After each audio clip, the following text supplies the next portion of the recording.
Hi, welcome to Between Two Worlds. I'm your host, Jane Sager. Today we have for you, back again, Ray Fox, the president of the National Aboriginal Communication Society, and your newest find, Ray, who is Crystal Plamondon Ladisser.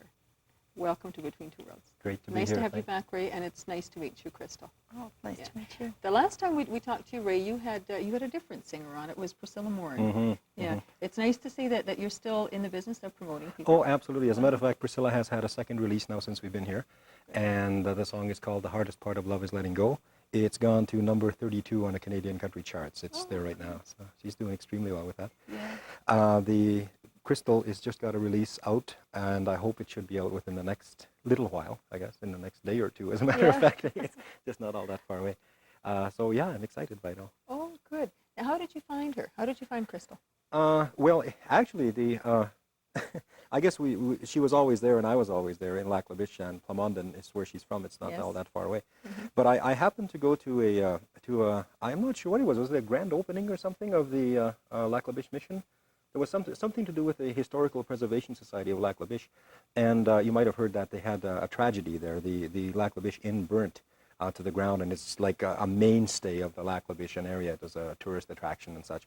But it was such an old building, it wasn't properly insulated or anything like that, and it burnt to the ground. But just before that happened, I went there for a supper of some kind. I'm not sure exactly what it was. Fundraising type of supper with the ministers. And Crystal was there as well, and she got up to do a couple of songs and just impressed the hell out of me. I said, wow, we want to do business.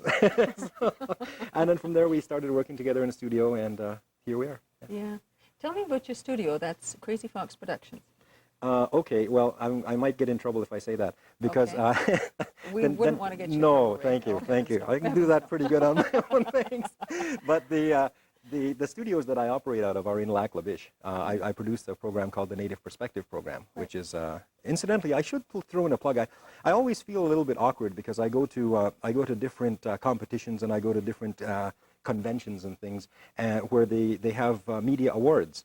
And just this last time we were in Halifax, the National Aboriginal Communication Society had an awards presentation for outstanding media across the country. And the Native Perspective Program won 6 different awards. And I just want to verify, I don't want to sort of put the plug in for myself, I just want to tell you the reasoning behind that. Is I get on these programs, and I'm the guy that's always taking all the bows and saying the how do you do's to the friends and neighbors wherever they may be. And unfortunately, the people who make all this possible are not here with us, and those, of course, are the staff. I always like to say that the backs of the people who I have to stand on in order to be taller, they should be here getting the awards. And that's just why I wanted to throw that plug in. So for all the guys, if you're listening, well, there's your plug. But anyway, going beyond that, I guess what happens is one of the biggest things that we're encountering now is a really serious lack of talent, talent production and promotion from Native organizations. So my studios... The talent is not lacking. The talent is there. Somewhere. Yeah, okay, I get, see, our definition of talent must be a little bit different. Okay, I'm sorry, I should explain what's that. The definition of talent to me is people that are talented, but that are not sort of getting the spotlights, and the proper exposure. So we do have a studio in Lac La Biche which produces a radio program which is seen on television on the CBC network. But we don't have a recording studio as such. So the Crazy Fox Productions have to go outside to be produced. And normally we come to Edmonton here. We've worked with Damon Studios before, but mostly with Gary Dare and Denny McCarris in his DMT Studios. This first song you're going to be singing for us, Crystal, it's called Poor Boy? Yep. Is there a story behind the song? Just a small little wee story that I'd like to tell you. When we went into the studio to try to find a song to record, we worked with a lot of different ones. I don't know how many different songs we went through. We've got songwriter friends, Joanne Myrle being one of them, Mary Lou Sonmore, Dennis Charney, and so forth and so on. And we listened to all these songs. And then Crystal had the headphones on, and I started humming this song that my mama used to sing to me. This is a serious fact. My mama used to sing me this song. She said, I want to record that song. And of course, that's where it comes from. So we have no idea where the song originated. We don't know who wrote it or where it originally came from. I didn't write it. I just sort of picked it up from my mama. But she used to sing it, and this is the song. I thought he wrote it, first of all, because I said, that's the song, because I wanted something that was catchy, and I'd really fall in love with it. Heard him humming, and that was it. and Yeah, I said, that's the song. Well, yeah. And it's a silly story to tell everybody because we don't know who wrote it or anything. But people seem to like it. Good. Well, I'm sure you've done a fine job with that, and that's Poor Boy. Yeah. Okay.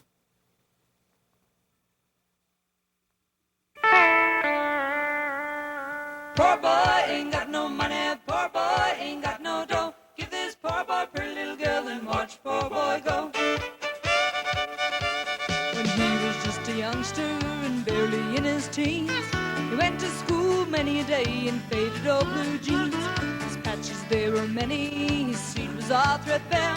This poor boy didn't notice, 'cause this poor boy didn't care. Poor boy ain't got no money, poor boy ain't got no dough. Give this poor boy pretty little girl and watch poor boy go. The backbone of the nation, the country of our land. The two backbone and build him a home and raise a poor boy plan. His worries, there are many, his pleasures are but few. That don't worry this poor boy, 'cause his daddy had them too. His living don't come easy, he's had to sweat it out. He'd rather be a poor boy than a wealthy gadabout. Poor boy ain't got no money, poor boy ain't got no dough. Give this poor boy pretty little girl and watch poor boy go. The backbone of the nation, the country of our land. The two backbone will build him a home and raise a poor boy plan. Yeah! Play that fiddle, boy!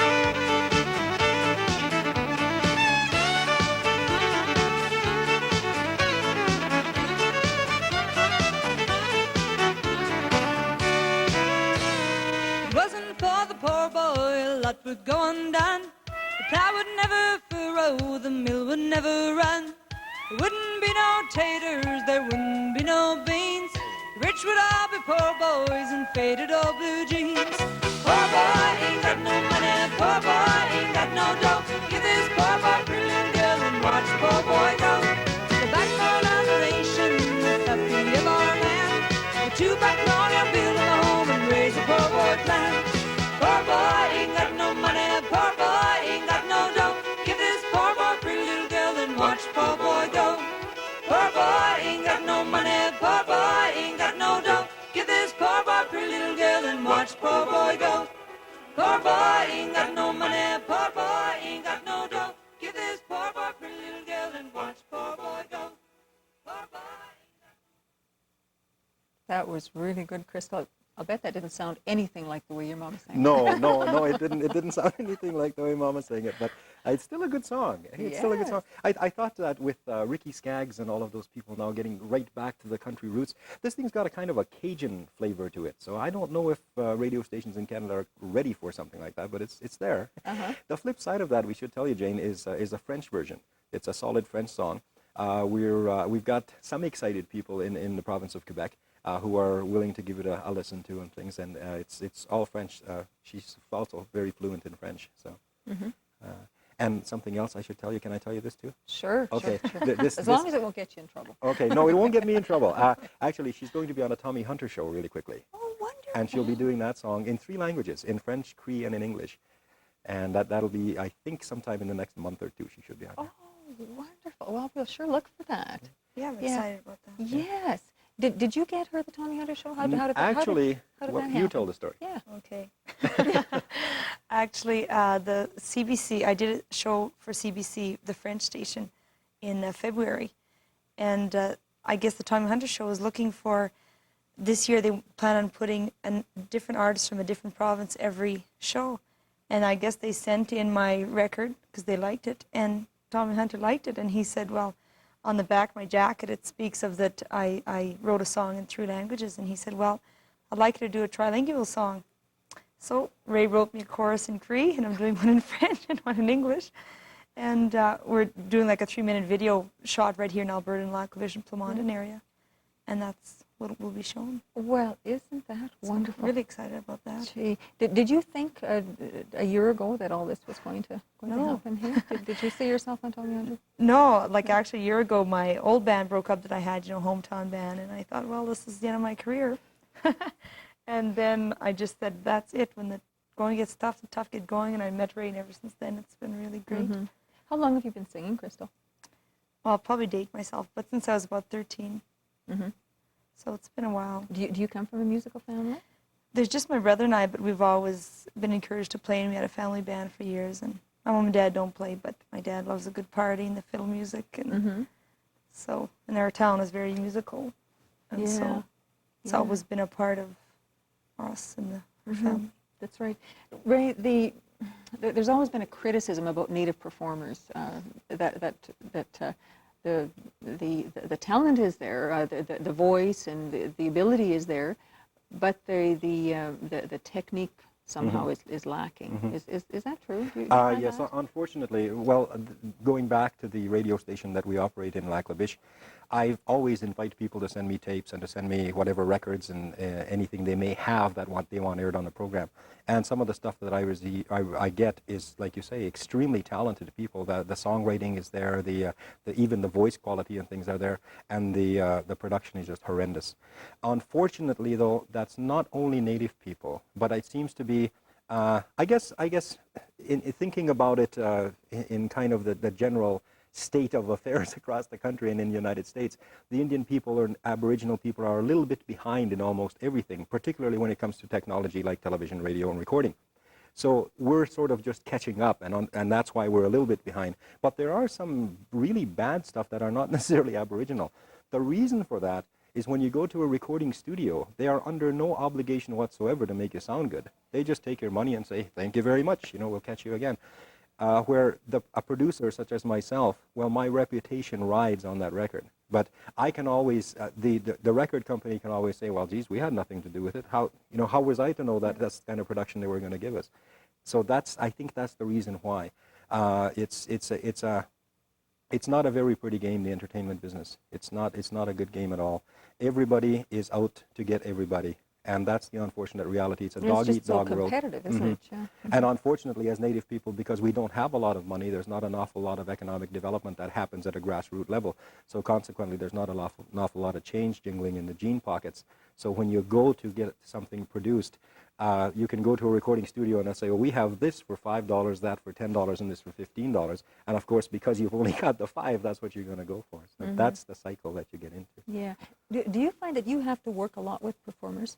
Absolutely, absolutely, and I enjoy every minute of it. I wish that I could do only that for the rest of my life. I'd be happy. What kind of work do you do? I mean, what exactly do you do? Like if say I was going to come to you, Ray, and I was going to sing, and I didn't know anything, I put my head down and didn't know how to move the mic or anything, and I can't sing. But you wanted to sing? Say if it ever happens, yeah. But, okay. Yeah, well, the first thing I would do is probably do a voice test. I would ask you why you wanted to sing, for one thing.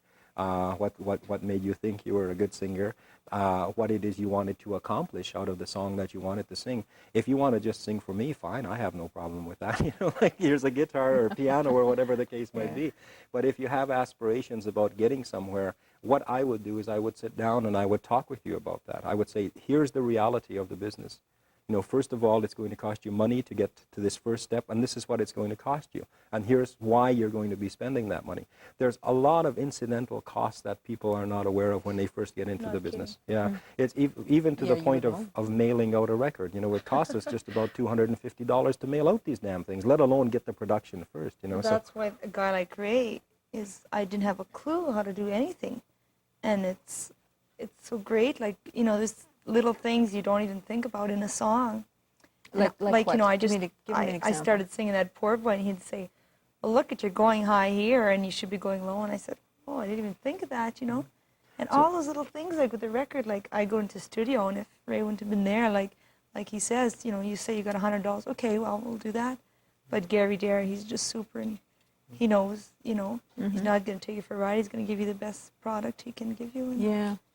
If you ever had to tell somebody that you can't sing, oh yeah, have you ever had to do that? Absolutely. I have, just as a matter of fact, in the last 2 years now, our third annual Good Times Jamboree is just around the corner. Yes. Our second annual just finished, and the proof is in the pudding.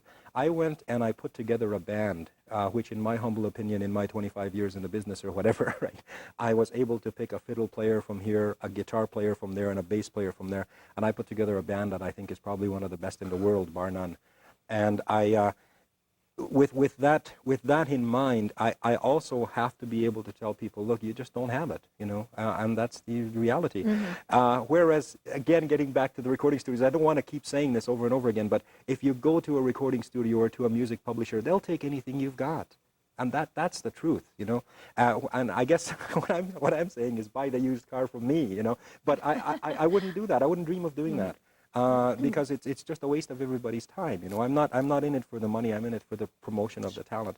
And so if I have to be critical of somebody and say, look, it's not happening and you can't cut it, that's only my opinion. But it's honest. It's free. Yeah. Uh-huh. Well, I'm glad you didn't have to tell Crystal that. Oh, I Yes. wouldn't. As I say, she impressed me. She really impressed me when I first heard her. Okay. Very much like Priscilla, once again. And as I say, it's just the talent is incredible. You know, small towns, they have all of this talent, and it's just waiting to get out in the Waiting to be mainstream. tapped, Yeah. sure. You yeah. should tell Jane about our trio, your three. Maybe, girl maybe trio. Crystal, can we listen to your second song first, and then you Yeah, can tell us sure. about the trio after? Absolutely, sounds good. All right, and your second one, tell us about it. It's I Fall to Pieces, and the reason I'm doing I Fall to Pieces is because I don't have any other material right now, being honest.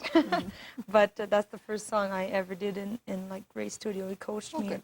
and that's another example. I was singing it totally different. And Ray said, "Look at that chord's, not good for you. Doesn't do anything for you at all. Try this." And he was right. When good. he's wrong, I'll tell him. But so far, he's been right all the time. All right, well, let's listen to I Fall to Pieces.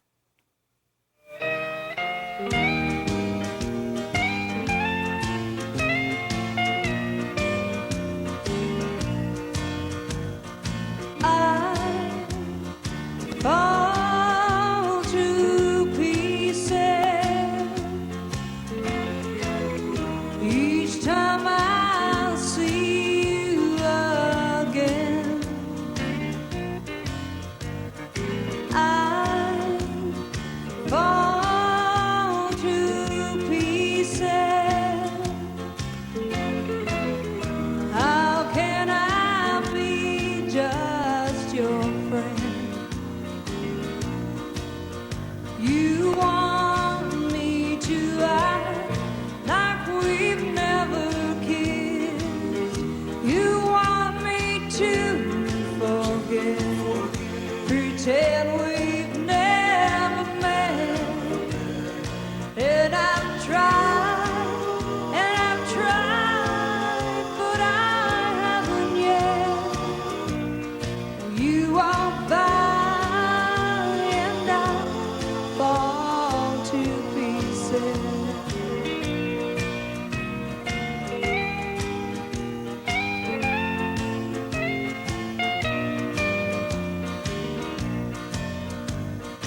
I fall to pieces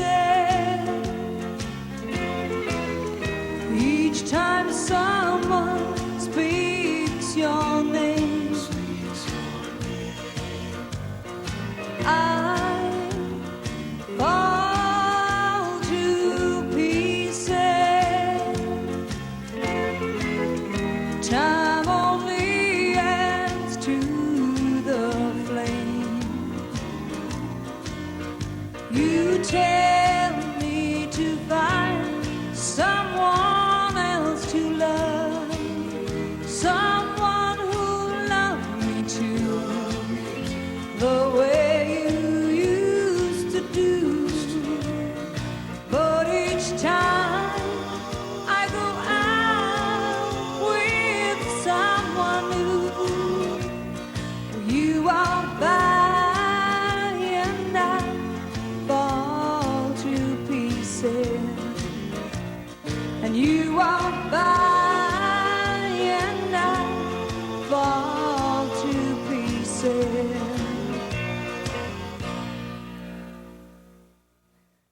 That was another super song there, Crystal. Thank you. Thanks. Yeah.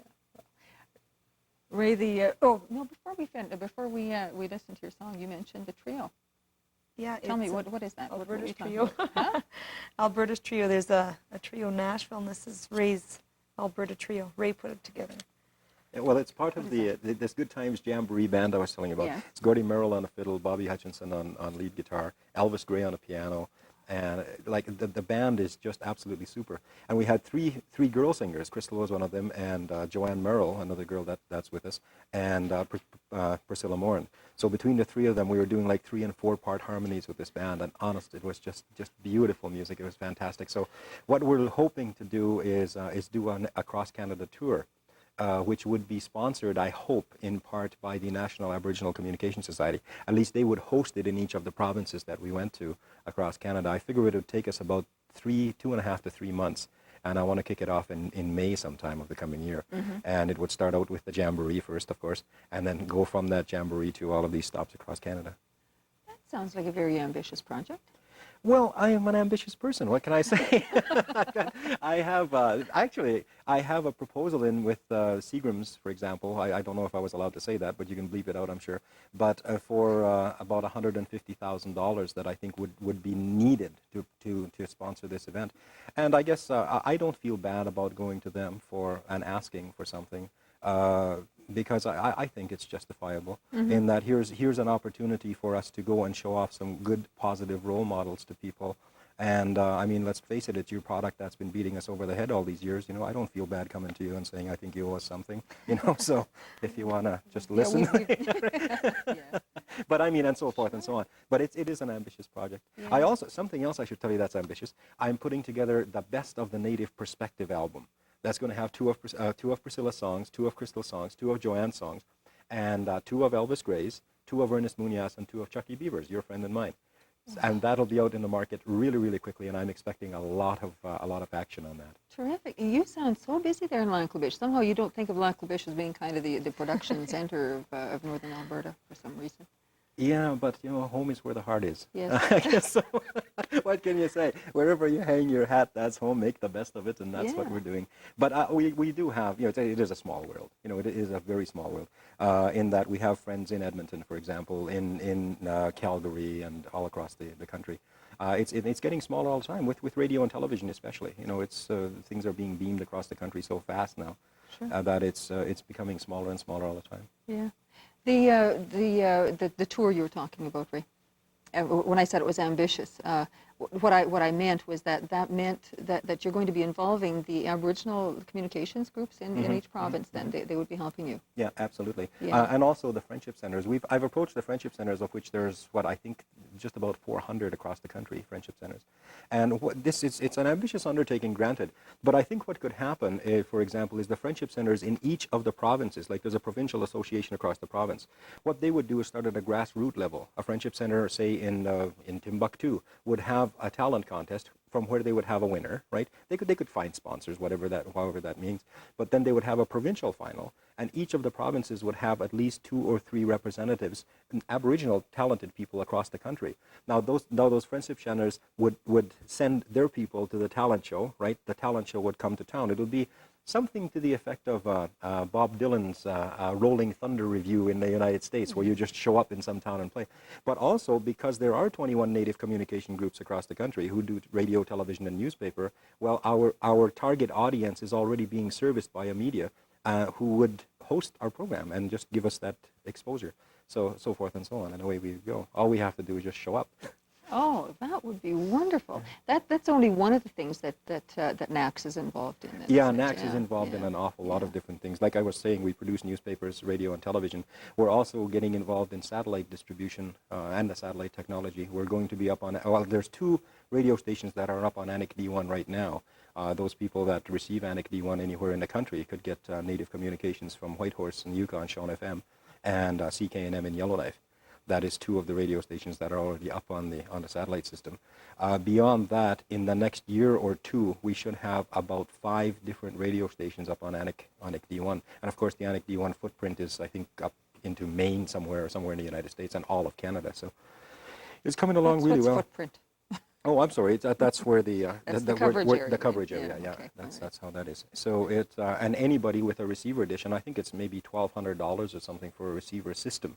That would pick up the signal. But our plan is even more ambitious than that. In that we're going to take the direct-to-home receiver satellite systems at $1,200, and then we can invest in a small transmitter for about $1,600. So for about under $5,000, we can actually have a living, breathing radio station right in a particular community that would service all of the necessary isolated communities, Aboriginal Native communities. That seems to make sense. That's something that an idea that goes a long ways back. Yeah, well, doesn't it? Yeah. satellite technology is the way of the future. It's like the computer. You know, Yes. we can sit by and watch it for a little while, but somewhere along the way we have to get involved. And Yeah. I think that's Exactly. Ray, we put together a little salute to a community, and in your honor, because you're from the Lac-La-Biche area, wow. we're going to do Kikino today. well, fantastic. Just a That's little Priscilla bit- Morin's little home. bit- Yes, a There little we bit go. south of Lac-La-Biche. Yes, indeed. Okay, That's and great. we're going to salute Kikino.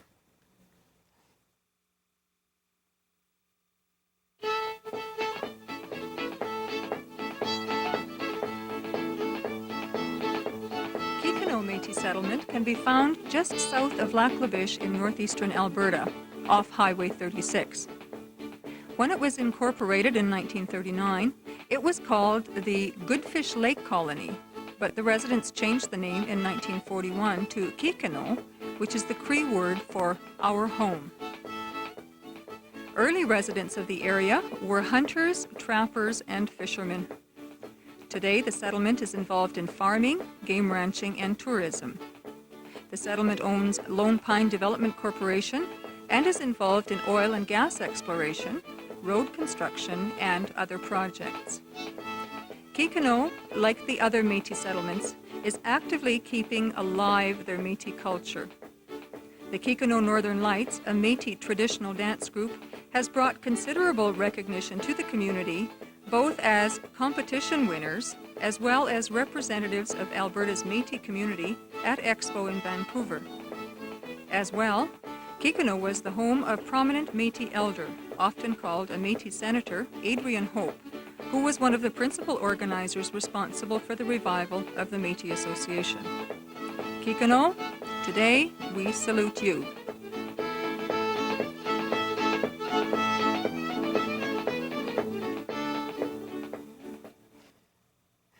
There, and that was just for Priscilla Moore and all those people out in the Kikino Métis settlement. That's just one of the things that, Right on. different things that were. That's That a is great not idea. nearly as ambitious as what you're involved No, in. but right? that's still a very good idea. It's still a very good idea. Yeah. I've always said, Jane, that the native communications, they're the window, in that, like any window, you can look in, but you should be able to look out as well and back and forth. Sure. So that's great. Yeah. Well, we thought we'd just give another little window into some of the communities, because so often most people just kind of drive by and they see Kikino Métis settlement on the road sign or something, and, Yeah. and they don't really know what there and Yeah, really what for it's all sure. about. Absolutely. That's a fantastic yeah. idea. But yeah. this is just a taste of really what it is. So. Okay. It's better than those T-shirts that say, "Where the hell is Kikino?" Or Lac La Biche, for that matter. Yeah. Or Anzac. Ray, do you ever promote native dancers at all? Because I've worked with the native dancers. Northern I have. As a matter of fact, the Kikino Northern Lights, I've worked with them on several different occasions now. But I've done Batoche. I've been the host of Batoche, the talent shows and things for the last 5 years. And I've always worked with dancers there. There's all kinds of dance groups. But we did and they're coming more and more into their, more aggressive, I guess, because in Certainly Fort, becoming more competitive. yeah, the Fort Vermilion Country Music Festival, for example, just recently there was a lot of dance. There was at least 3 or 4 different dance groups there, including a Ukrainian dance group and square dance groups, of course, jiggers and that kind of stuff. And even Klondike Days now paid some tribute to the jiggers and That's Métis right. fiddlers and things. Yes. So we're coming, it's coming along really Good. well. Yeah, the music on that little salute to Kikino, by the way, was Gilbert Anderson and his wife Kay. Okay. Yeah, okay. and Gilbert is a fiddler that we've known for an awfully long time. And, Yeah, there's a lot of his fine really, fiddle players. Yes. A lot of them. Yeah. Are you Want to doing produce anything one. with them? Only Uncle Reg Bouvette. Yes. Uncle Reg from Manitoba. I've worked with him quite a bit, but also Gordy Merrill. Gordy Merrill's got to be one of the greatest fiddle players in the whole wide world, as far as I'm concerned, bar none. And he's going to be definitely a big part of our band. Wonderful. Yeah, he's just great. Ray, I'm just looking forward to watching to see what you do over the next year. Well, And I really appreciate you coming on and introducing us to Crystal Lattiser Plamondon. okay. Well, And, when we come back, we'll bring somebody else. Somebody else by then. As a matter of fact, leave a little room for us. We'll bring the trio and the whole band next time Oh, we're around. super. That would be wonderful. Okay. Thanks so much for being with us. Absolutely, my pleasure. Thank you. And that's our show for today. See you next time.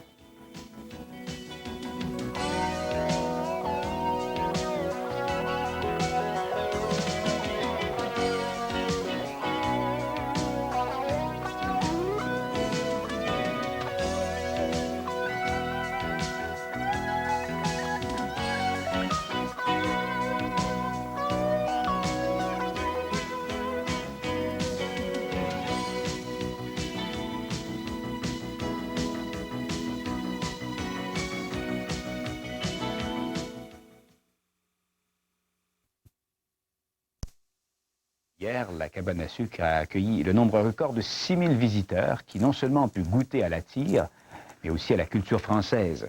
La cabane à sucre d'Edmonton est la plus importante activité culturelle de la francophonie et on se demande maintenant si on peut en faire un événement d'envergure nationale.